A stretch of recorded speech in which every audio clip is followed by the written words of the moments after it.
Now, if you're looking for action today, look out for the UK house builders because we're seeing huge falls there. Shares of Persimmon are down some 9%, as you can see here on this chart. 9% where my cursor is, making it the top percentage loser on the FTSE. Now, if losses hold, Persimmon is on track to mark its worst day since June 16th.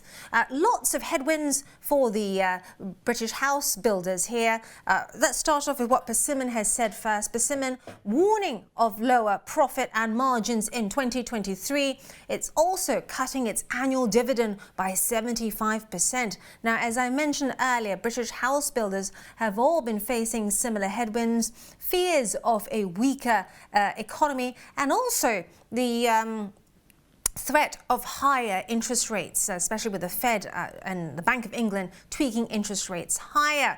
Now, the main weakness today, though, is also linked to the CMA, which launched a probe to look into the speed and scale of supply of homes to customers. Not enough homes, of course, that has an upward push to prices.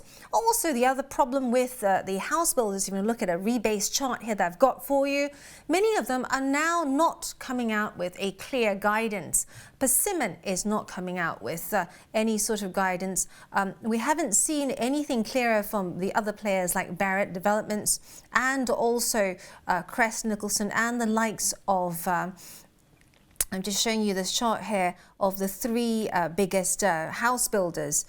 They are all facing difficult times, and Barratt Developments, as you can see here, the shares are all making the same sort of trend lines, heading up, but now all tipping lower as we head further into this year. Elsewhere, wider, sector-wide, the Nationwide, which is the mortgage lender here, says that house prices in Britain fell 1.1% in February year-on-year for the first time in nearly 3 years. All the shares, as I mentioned, have turned lower.